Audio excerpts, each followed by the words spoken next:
नमस्कार। चलिए, तो जैसे कि कल के लेक्चर में हमने बताया था कॉन्स्टिट्यूशनल असेंबली के बारे में, और कॉन्स्टिट्यूशनल असेंबली से फिर हम थोड़ा सा आगे चलते हैं। और इसी लेक्चर के आज ये लेक्चर फिनिश भी हो जाना है। आप सभी को आइडिया था कि कल हम जहाँ तक बहुत हद तक यानी कैबिनेट मिशन तक चैप्टर को खींच लाए थे, और पूरे कॉन्सेप्ट के साथ मैंने आपको समझाया था कि कैबिनेट मिशन तक क्या क्या हुआ था, क्या नहीं हुआ था, ये सारी चीज़ें आपको बताई थी मैंने। चलिए, तो अब वही चीज हम पार्ट 2 की तरफ बात करेंगे संविधान सभा से। संविधान सभा,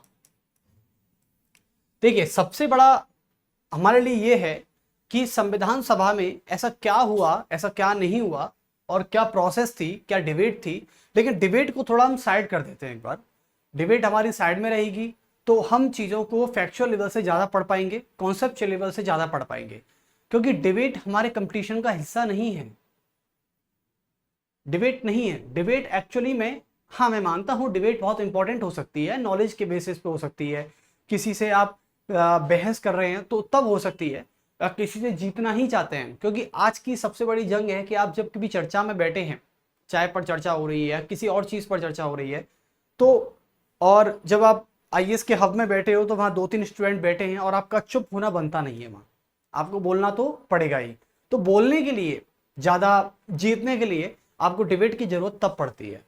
खैर कोई नहीं, बहरहाल हम कॉन्स्टिट्यूशनल असेंबली की बात करेंगे आज वही, और जहां से हम तक हमने कल पढ़ा दिया था आज हम फिर आगे बात करने वाले हैं और ये चैप्टर फिनिश करने वाले हैं। और इसके लिए, और सबसे बड़ी बात, ये तो हम करेंगे ही, लेकिन आज मैं एक एसएससी के क्वेश्चन पर जिक्र करने वाला हूं। कल मेरे पास रात में नाइट में करीब एक स्टूडेंट का फोन आया।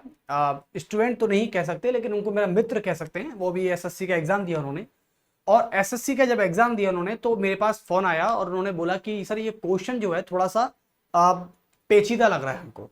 मतलब जो हम मानते हैं वो कमीशन नहीं मानता, वो कमीशन नहीं मानता, और जिसको हम मानते हैं वो कमीशन नहीं मान रहा है। तो एक्चुअली में क्वेश्चन था एसएससी का, कोई इंडिया में औद्योगिक क्षेत्रों के बारे में पूछा गया था।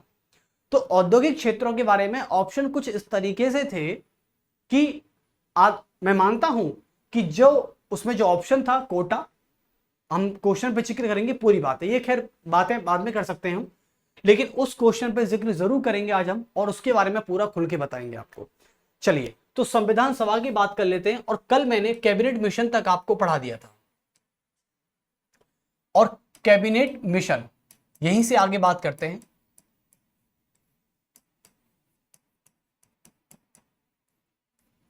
तो कैबिनेट मिशन की हम बात करें आगे, इसमें आपको बताया 3 व्यक्ति लाए थे इसको। कैबिनेट मिशन को लाने वाले 3 व्यक्ति थे, A V Alexander, Pethick Lawrence and Stafford Cripps. Stafford Cripps, मैं सब कुछ लिख देता हूं ताकि आपको वो चीजें फिर से दोहराने की जरूरत ना पड़े। हालांकि क्रिप्स मिशन तक हमारा पूरा हो चुका था। 3 व्यक्ति लाए थे इसको। एक का नाम था एवी अलेक्जेंडर,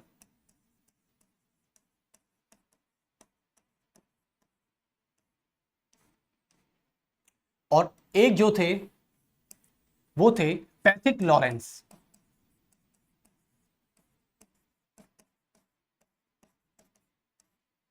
पैथिक लॉरेंस। तो कुल मिला के ये हमारे सामने है Stafford Cripps, A V Alexander and Pethick Lawrence. Okay, अब कैबिनेट मिशन जो था ये आने को था मार्च 1946 में। मार्च 1946 में आया था, और कैबिनेट मिशन के आधार पर 389 सीटों का निर्धारण किया गया था। कितनी सीटें थी? 389। इनका याद रखना आप, यहां पे और यहां से 389 सीटों का निर्धारण किया गया था। और इन सीटों का बंटवारा किस तरीके से किया गया था वो एक बार देख लेते हैं। यानी 389 सीटें।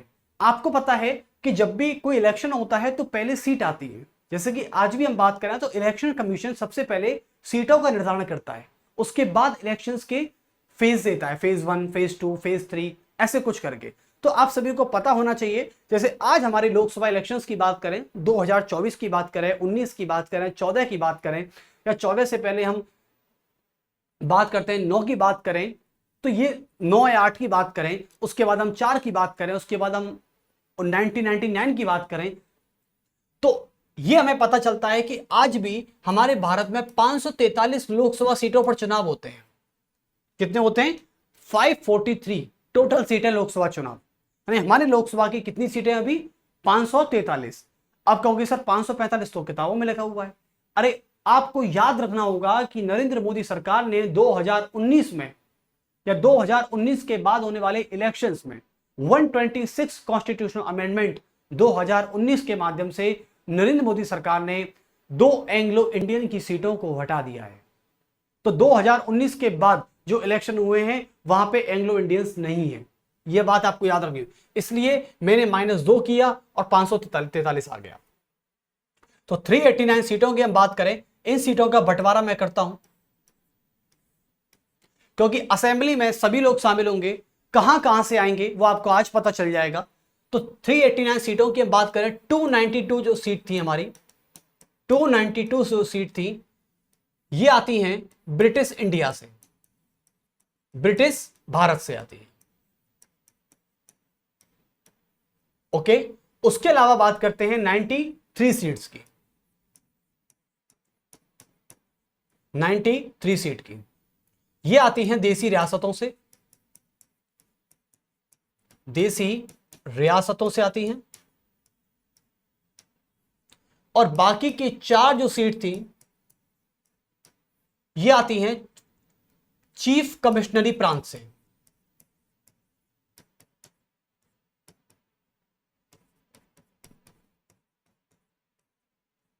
चार चीफ कमिश्नरी प्रांत से आती है। तो आप सभी को पता चल गया है कि मैं क्या कहना चाह रहा हूं। 292 + 93 और +4। ओके, 4 चीफ कमिश्नरों की मैं बात करता हूं तो इसमें 4 हमारे पास क्षेत्र आते हैं जो कि भारत के क्षेत्र हैं। यहां पर अंग्रेजों के हेडक्वार्टर हुआ करते थे। यहां पर कौन थे? अंग्रेजों के हेडक्वार्टर हुआ करते थे। तो पहला हेडक्वार्टर है आपका अजमेर मारवाड़, अजमेर मारवाड़, इसे मारवाड़ी क्षेत्र कहते हैं आप, ठीक है। उसके बाद आता है आपका कुर्ग, उसके बाद है ब्रिटिश बलूचिस्तान,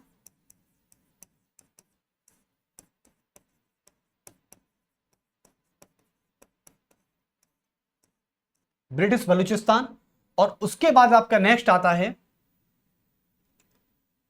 दिल्ली। तो ये 4 क्षेत्र हैं जो कि आपके 4 सीटों पर थे चीफ कमिश्नरी प्रांत, और ये हेडक्वार्टर की बात हम आपसे कर रहे हैं। चलिए उसके बाद हम नेक्स्ट बात करते हैं। अब सीटों का बंटवारा हो चुका था सब तरीके से, लेकिन अब चुनाव होने बाकी थे। तो मार्च 1946 में जब कैबिनेट मिशन आया था, 3 व्यक्ति लाए थे, 389 सीट थी, उसको डिवाइडेशन आप सभी के सामने लिख रहा है, और 4 चीफ कमिश्नरी प्रांत कौन से थे ये आपको यहां पर पता चल गया है। चलिए अब आते हैं इलेक्शंस के बाद। तो इलेक्शंस जैसे थे जुलाई 1946 में होते हैं इलेक्शन, यानी पूरा देश इंतजार कर रहा है। जो हमारे पंडित जवाहरलाल नेहरू जी ने 1938 में जब सार्वभौमिक वयस्क मताधिकार की बात की थी, वो सपना आज पूरा होने वाला है क्योंकि वोटिंग स्टार्ट हो चुकी है। अब वोटिंग से सबसे बड़ा फायदा क्या होगा? वोटिंग से 2 फायदे हैं। एक पहला कि हमारे भारत में कॉन्स्टिट्यूशनल असेंबली बनेगी, दूसरा सरकार बनेगी, लेकिन वह सरकार हमारी पूर्ण सरकार नहीं होगी, वह इंटीरियम गवर्नमेंट होगी। क्या होगी? इंटीरियम गवर्नमेंट। वह सरकार पूरी नहीं हो सकती। क्यों नहीं हो सकती? आप सभी को पता है, क्योंकि जब तक संविधान नहीं बन जाता, देखो एक तो है कि संविधान सभा बनेगा, मतलब पहले संविधान सभा बनेगी, उसके बाद संविधान बनेगा। जब तक संविधान ही नहीं है तो पूर्ण सरकार कैसे बन सकती है? यानी संविधान सभा एक अंतरिम सरकार के तौर पर काम कर रही थी, और अंतरिम सरकार देश को चला रही थी, लेकिन सारे मुख्य फैसले अभी अंग्रेज ले रहे थे। हम इसको आजादी नहीं मान सकते, आप इसे आजादी नहीं कह सकते अभी। हाँ, इतना कह सकते हो कि कहीं हद तक बेहतर था, कहीं हद तक ठीक था। लेकिन इतने तरीके से नहीं कह सकते कि हम पूर्ण रूप से आजाद हो गए। पूर्ण रूप से आजाद होने में हमें 1950 तक का समय करना पड़ेगा, क्योंकि जब तक हमारे पास संविधान नहीं होगा, जब तक हमारी सरकार नहीं बनेगी पूर्ण रूप से, तब तक हम आजादी नहीं मान सकते। आप चाहे कितना भी कह लें कि 15 अगस्त 1947 में मानता हूं कि अंग्रेजों ने भारत की जमीन को छोड़ा था, इरादों को नहीं। अभी भी आपको जब पढ़ते हैं कि स्वतंत्र भारत के प्रथम गवर्नर जनरल, तो आप लॉर्ड माउंटबेटन का नाम पढ़ते हैं। क्यों पढ़ते हैं? नहीं, क्या जरूरत है? लॉर्ड माउंटबेटन आजादी के बाद भी यहां पर क्या कर रहा था, अब मुझे बताइए। क्योंकि वो इस बात को, आपको पता है जब 25 जून 1945 को लॉर्ड बेवेल योजना आई थी, तो लॉर्ड बेवेल योजना में बोला गया था कि यदि सत्ता हस्तांतरण पूर्ण रूप से तब तक नहीं होगा जब तक एक भी अंग्रेज भारत को छोड़ के नहीं जाएगा। तो लॉर्ड माउंटबेटन और लॉर्ड माउंटबेटन की जो कमान थी वो महारानी के हाथों में थी। तो हम ये नहीं कह सकते कि पूर्ण रूप से हम आजाद हो गए थे, पूर्ण रूप से आजाद नहीं हुए थे।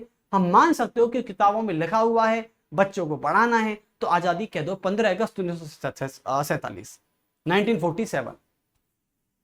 तो जुलाई 1946 में चुनाव होते हैं। चुनाव के दो फायदे हैं, असेंबली का बनना और इंटीरियम गवर्नमेंट का बनना। तो चलिए, जुलाई 1946 में जब चुनाव होते हैं तो सबसे बड़ी बात है कि 93 सीटों को कैंसिल कर दीजिए। ये भाग नहीं ले सकती। क्यों नहीं ले सकती, इसके बारे में थोड़ा सा जान लेते हैं। देखें तो 292 सीट और 4 सीट आपको समझ में आ गया। टोटल होती हैं कितनी? 296 सीट, राइट। चलिए, अब आप बोलोगे कि सर आपने 93 सीटों को कैंसिल क्यों किया। देखिए, 93 जो सीटें हैं ये एक्चुअली में देसी रियासतों की है। और देसी रियासतों की बात करें तो देसी रियासतें वो रियासतें होती हैं, ये वो प्रिंसेस स्टेट हैं जहां पर राजा, या राजा नहीं तो राजा का बेटा राजकुमार, जो होने वाला राजा है, वो राज करते हैं, शासन करते हैं, प्रशासन को संभालते हैं। ठीक है, उनका मतलब उनका रुतबा, उनकी गरिमा, उनका सब कुछ होता है। उनके पास पैसा, शौहरत, सब कुछ होता है। ठीक है, चलिए अब बात करते हैं संविधान सभा की। एक बार संविधान सभा, ये सभा कौन सी है? संविधान को बनाने वाली। और चुनाव होंगे तो जो सभा चुनकर आएगी वही क्या बनाएगी? संविधान बनाएगी। अब संविधान के बनने से क्या होता है कि संविधान जब बन जाएगा तो देसी रियासतों को लगने लगा, यानी वहां के राजा और वहां के राजकुमारों को लगने लगा कि यहां तो लोकतंत्र आ जाएगा। और जब लोकतंत्र आएगा तो सभी को पता है कि लोकतंत्र के आने से राजतंत्र खतरे में आ जाता है। और एक मियान में दो तलवारें नहीं रह सकती। और जब दो तलवारें नहीं रह सकती तो आप समझ लीजिए कि कैसा मंजर होने वाला है। तो देसी रियासतों के राजाओं को और होने वाले राजा राजकुमारों को लगने लगा कि अब तो हम खतरे में हैं।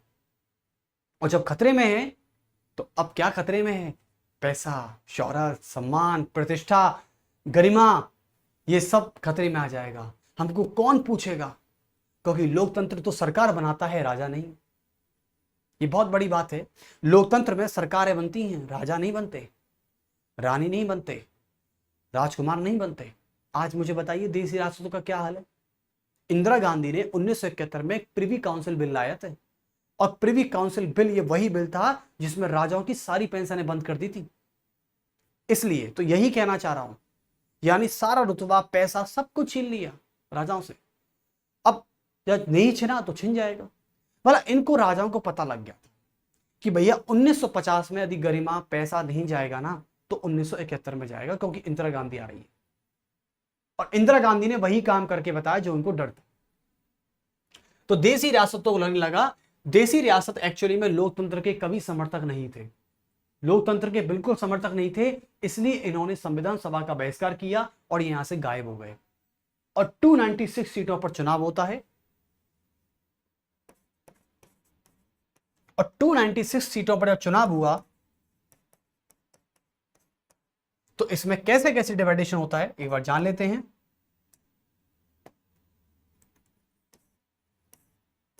पहला, दूसरा और तीसरा। ठीक है, तीन पार्टी इसमें बहुत बड़ी विजय पार्टी जीत साबित हुई। 208 सीटें तो प्राप्त होती हैं इंडियन नेशनल कांग्रेस को।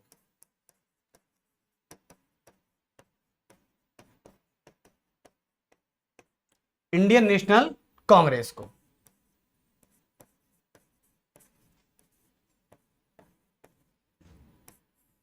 ओके।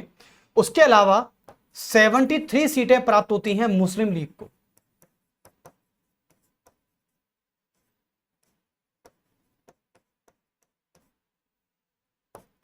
और 15 जो सीटें होती हैं ये अन्य दलों को प्राप्त होती हैं।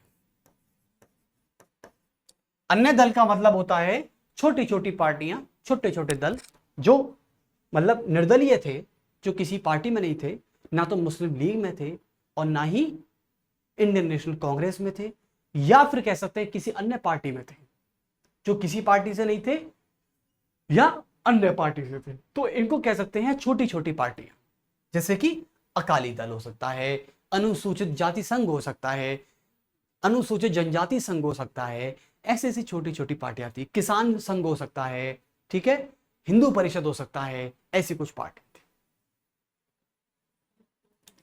जिनकी एक एक सीटें थी। कितनी थी? एक एक सीटें, एक एक एक, इसको मिला के 15 बन गया। चलिए अब आते हैं मुस्लिम लीग की बात। देखो आप सभी को पता है कि मुस्लिम लीग ने संविधान सभा का यानी इंडियन कॉन्स्टिट्यूशनल असेंबली का क्या कर दिया था? बहिष्कार कर दिया था, वॉल्यूशन कर दिया था। अब वॉल्यूशन क्यों किया इसको एक बार जान लेते हैं। देखो वॉल्यूशन करने की एक वजह थी। आप सभी को पता है मुस्लिम लीग हमेशा से एक अलग पाकिस्तान की मांग कर रही थी। कर रही थी नहीं कर रही थी? पाकिस्तान का जो नाम का उल्लेख है मैं आपको बता दूं, चौधरी रहमत अली कैम्ब्रिज यूनिवर्सिटी के छात्र थे, पाकिस्तानी मूल के थे और यह उस समय कैम्ब्रिज में पढ़ रहे थे। इन्होंने पाकिस्तान नाम गढ़ा था। पाकिस्तान नाम का जिक्र किसने किया था? सबसे पहली बार चौधरी रहमत अली ने किया था, जो कि कैम्ब्रिज यूनिवर्सिटी का छात्र था। उसके अलावा मैं बात करता हूं आपसे, तो 73 सीटें मुस्लिम लीग की थी, जो हमेशा से पाकिस्तान की मांग कर रहे थे। समझे ना? पाकिस्तान की मांग कर रहे थे। आप सभी को पता है 1940 के 14 सूत्री मांगों में पाकिस्तान की मांग भी थी, जो मोहम्मद अली जिन्ना ने बताया था। और मुस्लिम लीग को यह भी खतरा था कि बहुमत तो मिला है इंडियन नेशनल कांग्रेस को। जब बहुमत मिलेगा इंडियन नेशनल कांग्रेस को तो सारा संविधान भी किसके पक्ष में बनेगा? हिंदुओं के पक्ष में बनेगा। समझना, ये मैं हिंदू मुसलमान खुद नहीं कर रहा, ये स्वयं मुस्लिम लीग का एक इनसिक्योरिटी थी। उनको एक इनसिक्योर हो चुकी थी पूरी पार्टी मुस्लिम लीग। वो यह सोच रही थी कि अब इंडियन नेशनल कांग्रेस जो है ये पूरा बहुमत में है, बहुमत में सरकार बनेगी, बहुमत में असेंबली में बैठेंगे, तो सारा संविधान इनके पक्ष में ही ना बन जाए और बेचारे हमारे मुसलमानों का कहीं सर्वनाश ना हो जाए। ये मुस्लिम लीग की थिंकिंग थी। मुस्लिम लीग का यही मानना था कि कहीं इंडियन नेशनल कांग्रेस ने हमें अल्पसंख्यक समझ के हमसे संविधान के बारे में नहीं पूछा तो हम जाएंगे तो जाएंगे कहां? इसलिए सबसे पहले क्या कर दे, पाकिस्तान की बात कर लेते हैं, पाकिस्तान में जाके सेफ रहेंगे, वहां पे जाके कोई दिक्कत नहीं, और वहां पे जाके बहुमत की सरकार बना के अपनी गवर्नमेंट बना के अपना अलग संविधान बनाएंगे। इनका ये एक पर्पस था। और जब ये एक पर्पस था तो कहीं ना कहीं मुस्लिम लीग के मन में थोड़ी सी इनसिक्योरिटी आ गई और मुस्लिम लीग ने तुरंत अपना संविधान सभा से अपना हाथ साफ कर लिया और कहने लगी कि मैं संविधान सभा का बहिष्कार करता हूं। मोहम्मद अली जिन्ना इसके सर्वोच्च नेता थे। तो 73 सीटें यहां से हट गई। 15 सीटों की बात करते हैं, इनमें से 3 पार्टी सबसे बड़ी, उनकी सीटें मिलाकर 211 सीटें हो गई।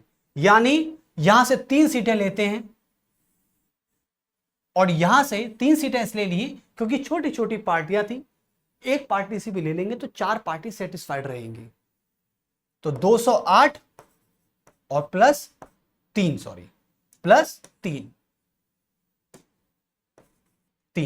तो टोटल मिला के कितना हुआ? टोटल हो गई 211 सीट। और ये किसकी हो गई? ये हो गई इंडियन नेशनल कांग्रेस की। खत्म।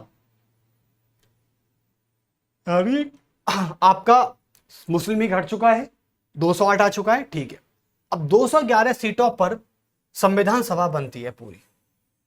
तो आपसे पूछा जाए कि संविधान सभा में प्रारंभ में बैठने वाले व्यक्ति कितने थे? 211। देखो देसी रियासत नहीं है, मुस्लिम लीग नहीं है, आपको बता दूं मैं, यानी 73 सीटें यहां से गई, 93 सीटें यहां से गई, अब समझ लो कितनी सीटें गई, 93 और 73, 166 सीटों का नुकसान हो गया है। कितनी सीटों का? 166 सीटों का नुकसान हो चुका है हमको। चलिए लेस कर लेते हैं ये वाली। ओके, अब हम चलते हैं आगे की तरफ। 211 सीटों से संविधान सभा भर गई और उस समय सर्वोच्च नेता थे पंडित जवाहरलाल नेहरू। युवा भी थे, समझना, युवा भी थे, मजबूत इरादे भी थे और एकदम चमक धमक वाले। महात्मा गांधी ने सबसे पहले पंडित जवाहरलाल नेहरू का ही सुझाव दिया, बोला कि आप इन्हें बनाइए। देखो, सरदार पटेल को लेके और नेहरू जी को लेके थोड़ा विवाद ये रहता है कि पटेल जी ने चुनाव के समय सबसे ज्यादा सीटें ली थी, यानी पूरी संविधान सभा प्रधानमंत्री किसे बनाना चाहती थी? सरदार पटेल को। देखो, ये मैं नहीं, ये किताबें कह रही हैं, ये मैं नहीं कह रहा, ये किताबें कह रही हैं, इतिहास कह रहा है हमारा, कि सरदार पटेल के पक्ष में सबसे ज्यादा मत आए थे। लेकिन महात्मा गांधी कभी नहीं चाहते थे कि पटेल प्रधानमंत्री बने। क्यों? ऐसा क्यों? इसके पीछे एक छोटा सा रीजन है। क्योंकि महात्मा गांधी, देखो इसके पीछे ऐसा महात्मा गांधी का कोई भी कुटिल चाल नहीं थी, उनका दिल काला नहीं था महात्मा गांधी जी का, वो साफ दिल के आदमी थे, जो दिल में होता था वही जवान पे उनका एक ही था। उन्होंने पटेल जी से बात की और सरदार पटेल से कहा कि आप अभी बहुत बूढ़े हो गए हैं और अभी आप, हमें एक ऐसा नेता चाहिए जो अभी इस समय, जिस समय भारत की स्थिति अभी आप जो देख रहे हो ना, उसको लंबे वक्त तक संभाल सके। एक लंबे वक्त का चलने वाला व्यक्ति चाहिए हमको। वरना पटेल जी के अलावा भी बहुत सारे ऐसे व्यक्ति थे, BN राव जैसे व्यक्ति थे, BN राव, राजेंद्र प्रसाद, लेकिन ये बहुत बूढ़े थे और बूढ़ा देश को नहीं चाहिए। अभी ऐसा नेता चाहिए, मैं ये नहीं कह रहा कि इतना जवान हो कि 24-25 साल, लेकिन इतना भी बूढ़ा ना हो कि 70-75 साल। हमें ऐसा नेता चाहिए जो इस देश को, जब तक ये इस देश में खाने के लिए अन्न ना प्राप्त हो जाए, सभी को रोजगार ना मिल जाए, ये हिंसा ना रुक जाए, तब तक वो जीवित रहे। और वास्तव में ऐसा ही हुआ। महात्मा गांधी जी जो चाहते थे वही चीज हुई और पंडित जवाहरलाल नेहरू को लॉर्ड माउंटबेटन ने शपथ ग्रहण के लिए बुलाया और इन्हें प्रधानमंत्री नहीं बनाया, इन्हें सरकार का प्रमुख बनाया। क्या बनाया? सरकार का प्रमुख बनाया। ठीक है, चलिए, क्योंकि लोकसभा इलेक्शन तो नहीं हुए थे उस समय ये वाले इलेक्शन हुए थे।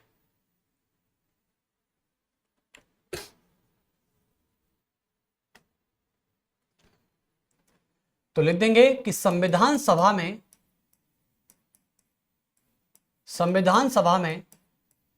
चुनावों के बाद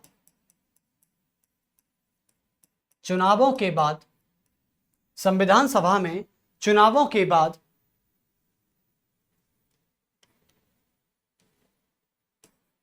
211 सदस्य उपस्थित थे।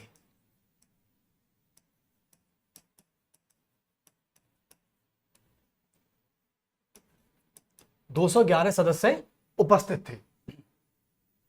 ओके, चलिए, उसके अलावा हम बात करते हैं।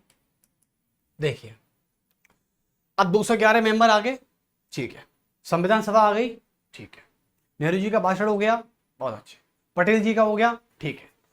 अब संविधान सभा की पहली बैठक की बात कर लेते हैं एक बार। तो यहां पर डाल देंगे, आप सभी पॉइंट डालेंगे। संविधान सभा की बैठक है,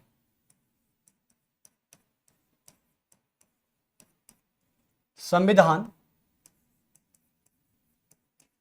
सभा की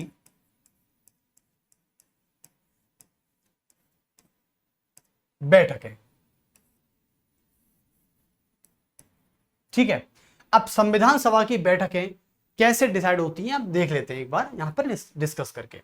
देखो, संविधान सभा की पहली बैठक 9 दिसंबर 1946 को होती है। 9 दिसंबर 1946 संविधान सभा की पहली बैठक, संविधान सभा की पहली बैठक।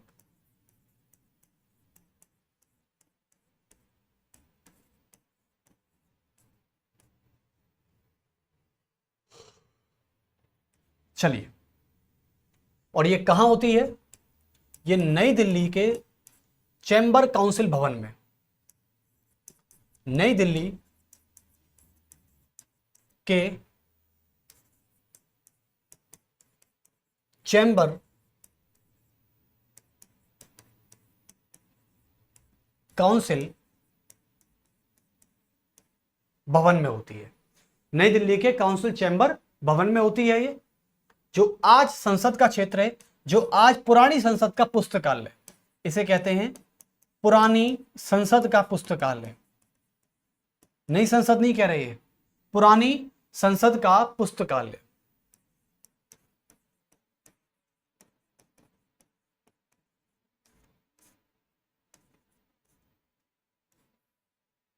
चलिए, पहली बैठक होती है, और पहली बैठक में ही संविधान सभा के अस्थायी अध्यक्ष कौन थे? संविधान सभा के अस्थायी अध्यक्ष कौन है? डॉक्टर सच्चिदानंद सिन्हा। डॉक्टर सच्चिदानंद सिन्हा ये थे संविधान सभा के अस्थायी अध्यक्ष। नोट डाउन करते जाना सभी। दूसरी बात करते हैं आपसे, 10 दिसंबर 1946 को डॉक्टर सच्चिदानंद सिन्हा की क्या हो जाती है? मतलब देखो, बीमार थे। मैं आपको बता दूं, एक्चुअली में डॉक्टर सच्चिदानंद सिन्हा जो थे बहुत बूढ़े व्यक्ति थे, बहुत ही बुजुर्ग, सबसे सीनियर लीडर थे ये, सबसे सीनियर लीडर और बूढ़े थे। इनको बीमारी थी किसी चीज की। एक्चुअली में ये कुछ, मैं इनके ऊपर एक स्टोरी सुनाऊंगा आपको जरूर एक बार। सच्चिदानंद सिन्हा ये मरे नहीं थे, ये मतलब इनकी मृत्यु नहीं हुई थी उस वक्त। ये बीमारी के चलते इनका ट्रीटमेंट चल रहा था, और ये कुछ ऐसा था कि संविधान सभा में बैठ नहीं सकते थे, क्योंकि इनके कुछ मेडिसिन का टाइम, कुछ खाने का टाइम सूट नहीं हो रहा था। जिस समय संविधान सभा चलती थी ना, उस समय इनके भोजन करने का टाइम होता था या कोई मेडिसिन का टाइम होता था, तो एक्चुअली में इनकी मृत्यु नहीं हुई थी। एक्चुअली में यह था कि इन्होंने संविधान सभा से स्वेच्छा से भाग लेने से मना कर दिया, क्योंकि कोई भी व्यक्ति है, बूढ़ा है, उसका शरीर यदि साथ नहीं दे रहा है तो वह बैठने में कैपेबल नहीं है, सक्षम नहीं है, तो वह काम कैसे करेगा? ठीक है। और पद के लिए, प्रतिष्ठा के लिए कोई आदमी भूखा है कि नहीं मैं तो संभाल लूंगा, मैं तो ठीक कर लूंगा, अरे कैसे कर लोगे? संविधान है, कोई मजाक थोड़ी ना है। तो इसलिए सच्चिदानंद सिन्हा ने सोचा कि मैं इस संविधान सभा से अपना हाथ खींच लेता हूं, क्योंकि मैं बहुत बूढ़ा हूं। हाँ, ये मुझे सम्मान दिया, आपके लिए थैंकफुल, मुझे आपने सीनियर समझा, सीनियरिटी दी, मुझे प्रायोरिटी दी, ये बहुत अच्छी बात है, आपने मुझे समझा सभी ने। तो यही चीज है, यानी अब ये बीमारी के चलते आप कह सकते हो कि सच्चिदानंद सिन्हा 10 दिसंबर 1946 को सच्चिदानंद सिन्हा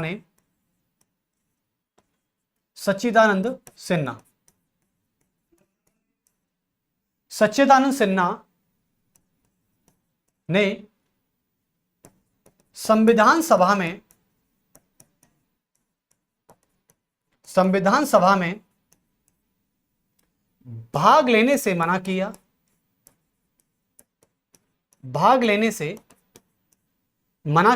देखो, मेरा जहां तक मानना है, मैं इनकी मृत्यु नहीं मानता, क्योंकि आज भी कुछ किताबों में लिखा हुआ है कि सच्चिदानंद सिन्हा बीमारी के चलते कॉन्स्टिट्यूशन असेंबली से गए थे, ना कि मृत्यु की वजह से। भाग लेने से मना किया, और लिख देंगे कारण क्या था? स्वास्थ्य बीमारी।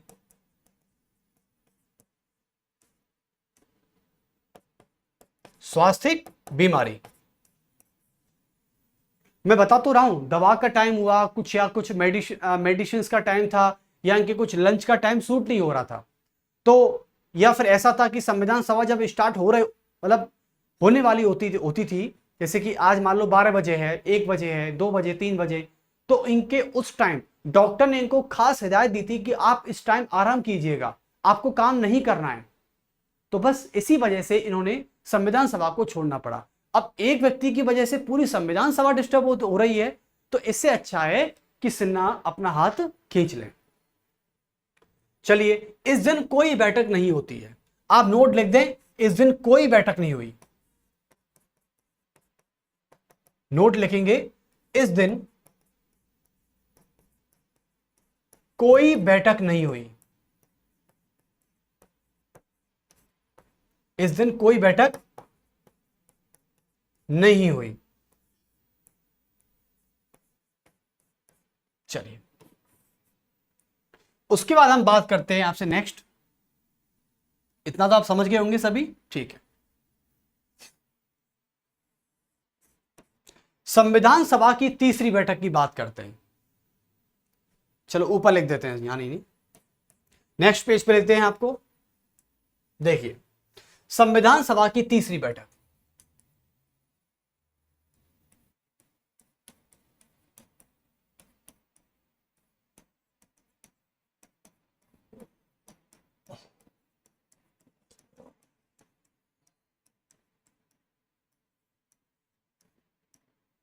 संविधान सभा की तीसरी बैठक होती है आपकी 11 दूसरी बैठक होगी ना, हाँ, इसको सेकंड कर लीजिए। दूसरी बैठक 11 दिसंबर 1946। और दूसरी बैठक में, क्योंकि सच्चन सिन्हा चले गए थे, अब संविधान सभा का अध्यक्ष कौन होगा? अब संविधान सभा का अध्यक्ष कौन होगा? आप यहां पर लिख दीजिए एक बार इसको, अध्यक्ष। लेकिन कैसे? अस्थायी अध्यक्ष। कौन थे? अस्थायी अध्यक्ष।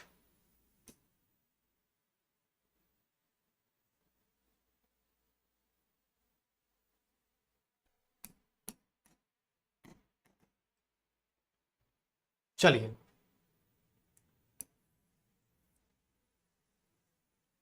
दूसरी बैठक होती है, और दूसरी बैठक में सभी की सर्वसम्मति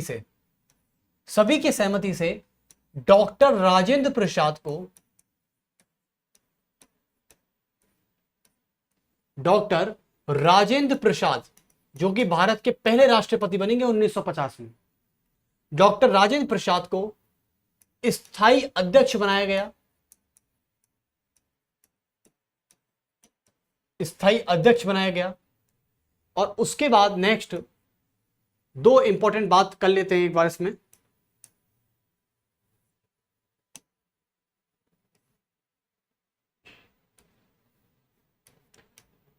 बीटी कृष्णमाचारी, बीटी कृष्णमाचारी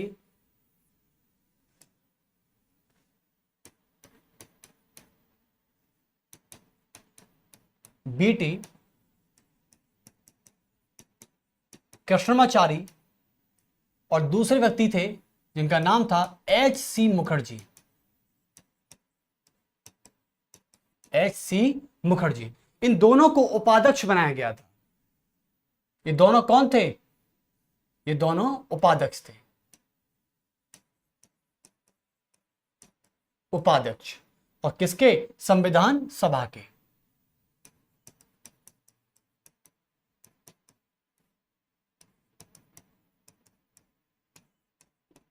चलिए, संविधान सभा के उपाध्यक्ष बीटी कृष्णमाचारी, एस.सी. मुखर्जी और स्थायी अध्यक्ष थे डॉक्टर राजेंद्र प्रसाद।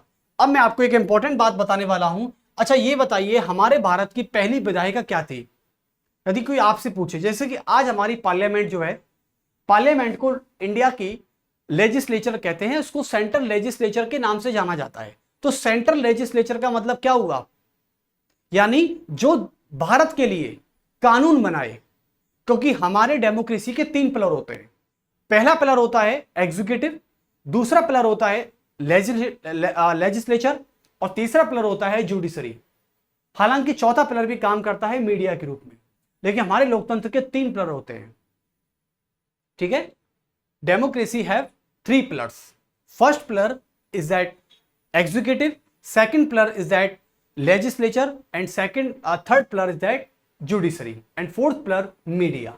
तो बस ये 4 पिलर होते हैं, लेकिन मीडिया को भी थोड़ा साइड कर दें तो 3 पिलर बहुत इंपॉर्टेंट है हमारे देश के लिए। लेकिन हाँ, मीडिया को भी कम मत आंकना, क्योंकि मीडिया ही एक ऐसी पावर होती है, एक ऐसा पिलर होती है डेमोक्रेसी का, जो सारी बातों को, सारी इंफॉर्मेशन को, राइट टू इंफॉर्मेशन का सही प्रयोग मीडिया ही कर सकती है। यदि आज हमारे देश से मीडिया को हटा दिया जाए, देखो कहीं हद तक आज भी आपको पता है कि आज की मीडिया वो नहीं रही जो एकदम तरीके से बात करे। देखो ये हर आज की बात ही नहीं कर रहे हैं, कई लोग ये आरोप लगाते हैं सर आज की मीडिया बिकाऊ है, आज की मीडिया बिकाऊ है, ऐसे कुछ आरोप लगते रहते हैं मीडिया के ऊपर भी। मैं बस इतना कहना चाहूंगा कि सरकार जब बहुमत में होती है तो मीडिया उसी के लिए बोलती है, यह हकीकत में हुआ है। आप चाहे किसी की सरकार उठा लो, जब जब सरकार बहुमत में आएगी तो कहीं ना कहीं प्रभाव उसका पूरे देश पर तो होगा ही होगा, है ना। आज के लोग यह आरोप लगाते हैं कि एजेंसियां अपना दुरुपयोग कर रही हैं, कोई दुरुपयोग नहीं हो रहा है। एजेंसियां तब भी उसी तरह काम करती थी जो आज भी काम कर रही हैं।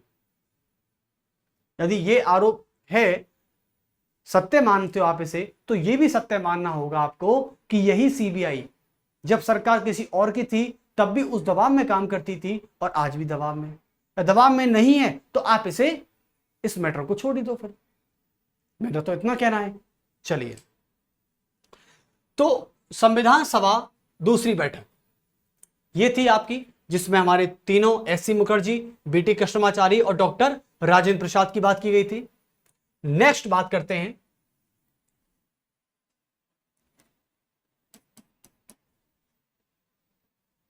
संविधान सभा की तीसरी बैठक। संविधान सभा की तीसरी बैठक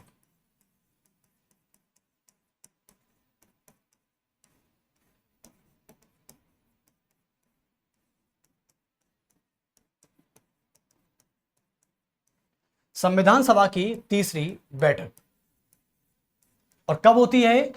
13 दिसंबर 1946।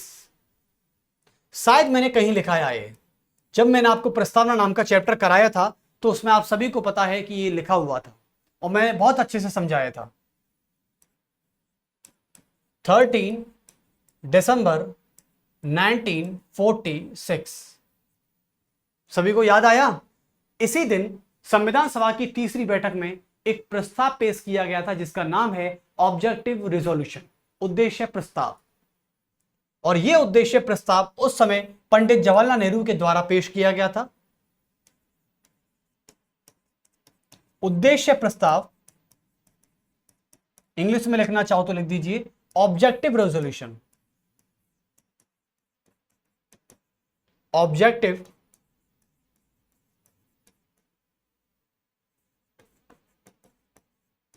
रिजोल्यूशन, ओके, उद्देश्य प्रस्ताव। इसको किसके द्वारा पेश किया गया था?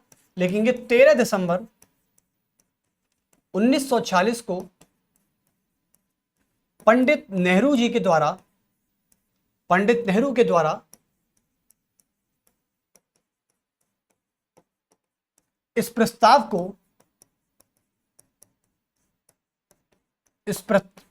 को पेश किया गया था और जिसे नेक्स्ट ईयर 22 जनवरी 1947 को पारित किया गया और यही उद्देश्य का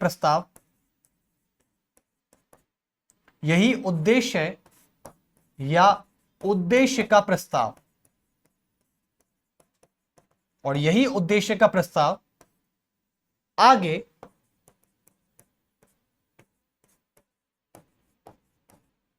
आगे चलकर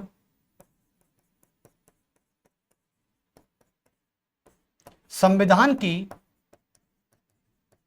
प्रस्तावना बना। जिसे आप कहते हैं preamble of the Indian constitution, कहते हैं नहीं कहते। चलिए,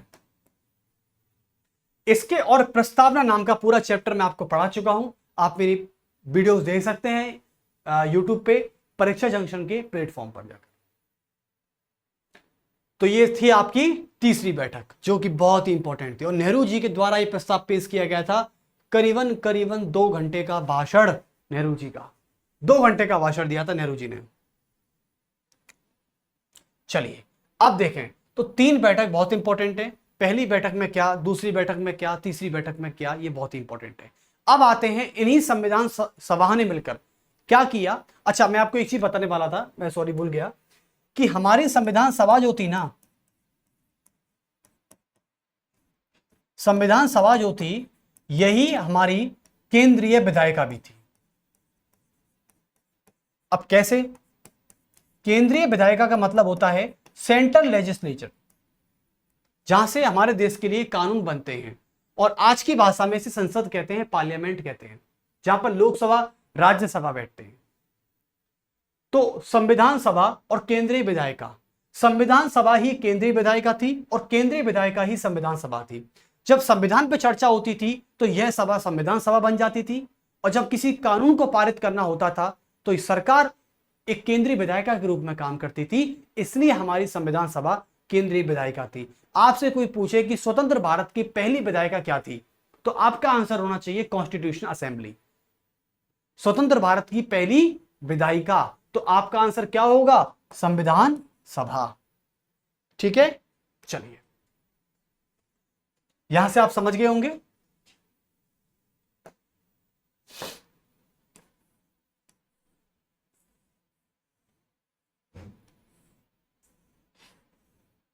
ओके, अब बात करते हैं नेक्स्ट। यहां से आगे 3 बैठक हो चुकी हैं। अब संविधान सभा ने क्या किया था कि तीनों मीटिंग्स में, यानी जो 3 मीटिंग हुई थी, ये नई दिल्ली के चैंबर काउंसिल भवन में हो रही थी। आप सभी को पता है, जो पुरानी संसद का पुस्तकालय भवन है एक्चुअली में, ठीक है, लाइब्रेरी है आज, पुरानी पार्लियामेंट, नई पार्लियामेंट नहीं, पुरानी पार्लियामेंट की बात करता हूं। और तीनों बैठकों में क्या किया था कि समिति बनानी थी। भाई अपने अपने काम बांट लो ना यार, क्यों मिक्स बैठे हो? आज मैं आपकी बात करता हूं, आज क्लासरूम आपका है। आज मुझे क्या करना है कि यार मैं हर स्टूडेंट पे ध्यान नहीं दे पा रहा हूं। मेरा मतलब ऑफलाइन बैच है, और ऑफलाइन बैच में मैं लेक्चर दे रहा हूं, लेक्चरशिप कर रहा हूं। उसमें क्या होता है कि मैं हर स्टूडेंट पे ध्यान नहीं दे पा रहा, तो मैं क्या करूंगा, 100 बच्चों का मैं ग्रुप बना दूंगा भाई, कि भाई 5-5 के ग्रुप में 20 बन जाइए। अब 100 बच्चे कंप्लीट हो जाएंगे, ठीक है, 5-5 के ग्रुप में 20 बन जाओ। तो ये क्या होगा, गणित हो गया मेरा एक सही तरीके से, ताकि मैं हर एक ग्रुप पे ध्यान दे सकूं। भाई हर बच्चे पे, 100 बच्चे हैं क्लास में, और 100 बच्चों पे ध्यान देना पॉसिबल नहीं है, बहुत कठिन है कि कोई बच्चा क्या कर रहा है, उसकी मतलब प्रॉब्लम्स क्या हैं पढ़ने को लेकर, सेल्फ स्टडी को लेकर, लाइक ऑल दैट। मैं क्या करेंगे, हम 100 बच्चों में से बोलेंगे कि भाई ऐसा करिए, 5-5 का ग्रुप बना लीजिए, ताकि जब मैं किसी एक ग्रुप से मिलूं तो मैं 5 से मिलूं, मैं दूसरे ग्रुप में मिलने जाऊंगा तो मैं 5 से मिलूंगा। यानी मेरी एक ग्रुप से बात हो रही है लेकिन मेरा कॉन्टेक्ट 5 से है। समझ गए ना? तो यही तरीका, या फिर मैं कहूंगा 10-10 का बना लो, तो 10 ग्रुप हो गए ना। ऐसे तो मैं एक ग्रुप से मिलूंगा, सभी से बात हो जाएंगी मेरी हल्की हल्की। तो ये होता है तरीका, यानी किसी भी चीज को बनाने का, किसी भी मिशन का तरीका, किसी भी कैंपेन का तरीका। यही कैंपेन यहां पर अपनाया गया। संविधान सभा ने कुछ कमिटीज बना दी, ताकि एक कमेटी जो अपना काम करेगी, दूसरी कमेटी जो अपना काम करेगी, हर कमेटी का कोई ना कोई काम था, कोई ना कोई वर्क था, ताकि चीजों को ट्रांसपेरेंट तरीके से बनाया जा सके, कोई डिबेटेबल नहीं होना चाहिए। ओके, अच्छा एक क्वेश्चन मेरे दिमाग में आया है कि ये बताइए कि हमारा संविधान जो है ये इतना शानदार क्यों है? आप अमेरिका का संविधान देखो, सबसे छोटा संविधान है, लेकिन वहां के संविधान में अध्यक्षात्मक प्रणाली है, और अध्यक्षता प्रणाली में राष्ट्रपति प्रमुख होता है, और वहां का राष्ट्रपति राज्यों के यानी प्रांतों के गवर्नरों में हस्तक्षेप नहीं कर सकता। आपको पता है अमेरिका का कोई भी राज्य और राज्य का हाई कोर्ट, ये यदि कोई भी अधिनियम कोई भी फैसला लागू कर दिया है तो अमेरिका का सुप्रीम कोर्ट उसे कैंसिल नहीं कर सकता है। ये बहुत बड़ी एक सच्चाई है, अमेरिका का सुप्रीम कोर्ट कैंसिल नहीं कर सकता। लेकिन हमारा संविधान कैसा है, यदि कोई भी हाई कोर्ट, कोई भी डिस्ट्रिक्ट कोर्ट, कोई भी ऐसा फैसला निकाल रही है जो व्यक्ति के खिलाफ है, जो व्यक्ति के राइट्स को छीन रहा है, समझ गए ना, तो सुप्रीम कोर्ट उस फैसले को डिनाई कर सकती है, उसको अनकॉन्स्टिट्यूशनल डिक्लेयर कर सकती है। लेकिन अमेरिका में ऐसा नहीं है। अमेरिका में अपना मतलब लोग ही वहां के सर्वोच्च हैं। अब देखो अमेरिका में हर आए दिन बंदूकों से क्राइम होता है। छोटा छोटा बच्चा वहां लाइसेंस, ऐसे बंदूकों के लाइसेंस तो ऐसे मिल जाते हैं जैसे कि मेट्रो का पास मिल जाता है यहाँ सबको। दिल्ली में और अमेरिका में बंदूकों के लाइसेंस ऐसे मिलते हैं जैसे कि दिल्ली में मेट्रो का पास मिलता है। आप सोचिए, आज भी वहां अमेरिका में नस्लवादी है, नस्लवादी भेदभाव है।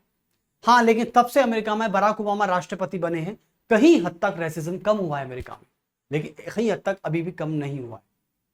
ठीक है, उसके बाद हम बात करते हैं। तो इस सभा ने कुछ कमेटी बना दी ताकि काम का लोड कम किया जा सके। तो संविधान सभा के द्वारा बनाई गई कुछ समितियां, लिख दें, संविधान सभा के द्वारा बनाई गई कुछ समितियां। संविधान सभा के द्वारा बनाई गई कुछ समितियां देखें।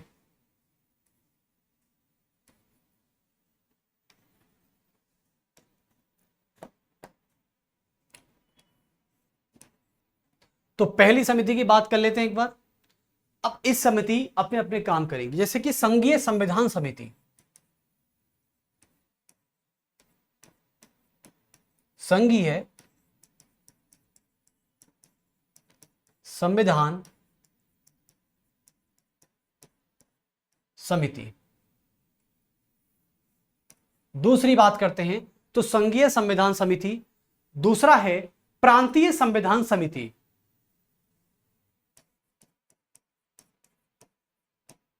प्रांतीय संविधान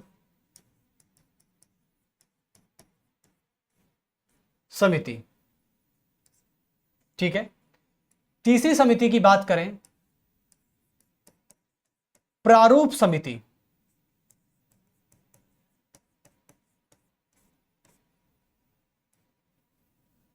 नेक्स्ट, नियम समिति।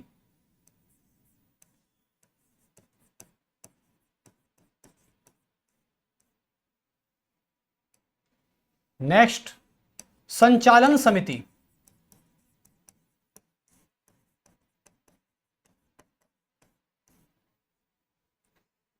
नेक्स्ट,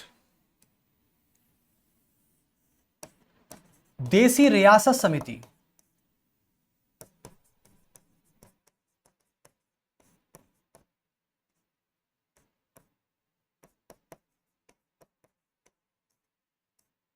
देसी रियासत समिति, ये कुछ समितियां थी। ठीक है, अब इनके अध्यक्ष कौन कौन थे, ये आपके क्वेश्चन पेपर में जरूर पूछा जाता है, इसको याद रखना। देखो हम चल रहे हैं लोग कंपटीशन कोचिंग की तरफ, मतलब कंपटीशन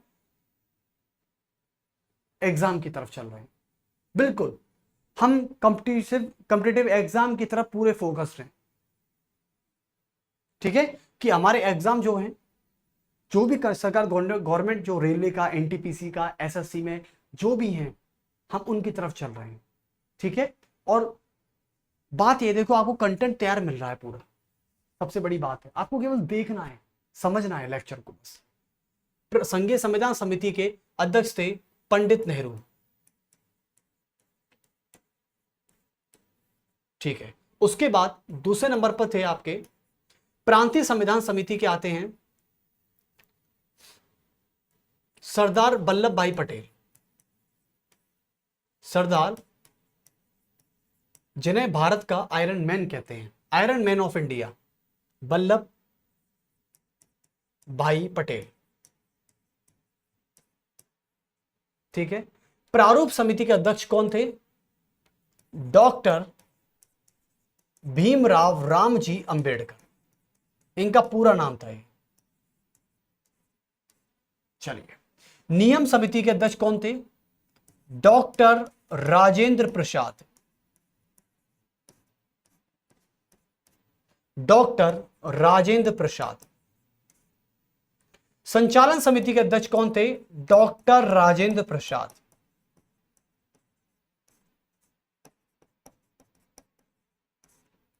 और देसी रियासत कमेटी के अध्यक्ष कौन थे? वल्लभ भाई पटेल। ये थे अध्यक्ष, आपके सामने आ चुके हैं। पूछ सकता है आपसे एग्जाम में कि कौन सी कमेटी के, और हर कमेटी का अपना अपना काम था। सबसे ज्यादा इंपॉर्टेंट कमेटी थी यहां से देसी रियासत कमेटी, एक तो जिसमें सभी देसी रियासतों को एकीकरण करना था। क्यों करना था? आप सभी को पता है कि देसी रियासत कमेटी वो कमेटी है जिसकी प्रेसिडेंसी वल्लभ भाई पटेल कर रहे थे, और वल्लभ भाई पटेल ने पूरा जोर लगा दिया। आज हमारा भारत जो आपको नक्शे में दिखाई देता है ना, वो केवल वल्लभ भाई पटेल की वजह से है, वरना आज हमारे भारत का क्या हाल होता ये शायद आप देख ही नहीं सकते थे। और देखने लायक बचते तो देखते ना, क्योंकि पटेल जी ने पूरे भारत को एक करके रखा। जैसे हैदराबाद है, जूनागढ़ है, कश्मीर है, ये बहुत बड़ी बात थी। और हमारे भारत में शामिल होने वाली पहली रियासत का नाम क्या है? बीकानेर रियासत, जो अपनी मर्जी से शामिल हुई थी, अपनी मर्जी से, ये वो थी। ठीक है, उसके बाद आपसे बात करता हूं, सबसे ज्यादा इंपॉर्टेंट थी प्रारूप समिति, इंपॉर्टेंट। और यहीं से कल हम अपना लेक्चर स्टार्ट करेंगे प्रारूप समिति से। ठीक है, चलिए तो फिर मिलते हैं आपसे इसको पार्ट 3 की तरफ। और पार्ट 3 में ये पूरा हो जाएगा कंप्लीट आपका। ड्राफ्टिंग कमेटी सबसे इंपॉर्टेंट कमेटी है, और देसी रियासत कमेटी।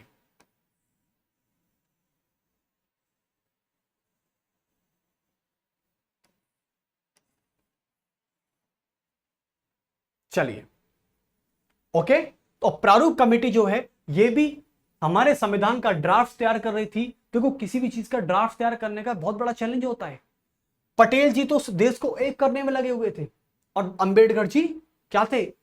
संविधान बनाने में लगे हुए थे, ताकि डॉक्टर, मुझे लगता है कि अंबेडकर साहब की वल्लभ भाई पटेल की बातचीत हो गई होगी एक गुप्त रूप में। कैसे? तो अंबेडकर जी ने बोला होगा वल्लभ भाई पटेल से कि सर ऐसा करिए, आप तो देश को एक करिए, मैं यहां से संविधान बना रहा हूं। जैसे ही संविधान बनकर तैयार हो जाएगा, जब तक देश भी आपका एक हो जाएगा, लागू कर दूंगा तुरंत। मतलब बहुत बढ़िया, एक कहते हैं ना सबसे अच्छा गणित इन दोनों का था कि आप देश को बनाओ, मैं संविधान बना रहा हूं। जैसी संविधान बनेगा, जैसी देश बन जाएगा, और आपको चाहिए क्या? देश अपना, संविधान अपना, सरकार अपनी, जनता अपनी, और क्या चाहिए? बस। तो खैर कोई नहीं, अब ड्राफ्टिंग कमेटी की हम बात करेंगे आपसे अगले लेक्चर में। इससे पहले एक नोट लिख लीजिए कि पूरी संविधान सभा के अध्यक्ष कौन थे? डॉक्टर राजेंद्र प्रसाद थे। उपाध्यक्ष में बीटी कृष्णमाचारी और एस सी मुखर्जी थे। संविधान सभा के संवैधानिक सलाहकार का नाम था BN राव। कौन थे? BN राव। इसको जरा नोट लगा के लिखना। संविधान सभा के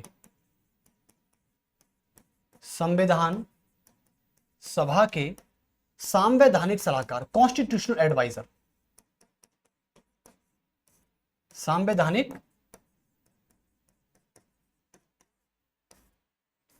सलाहकार। ठीक है, और कौन थे? इनका नाम था BN राव। इनके बारे में थोड़ा सा कल बताएंगे हम, अभी BN राव का नाम नोट कर लें। चलिए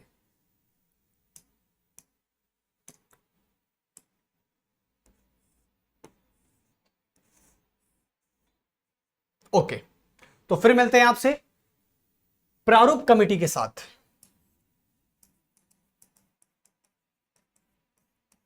ओके, चलिए, आया तक आपको समझ में आया? फिर नेक्स्ट लेक्चर की तरफ मिलते हैं आपसे जल्दी। नमस्कार सभी को।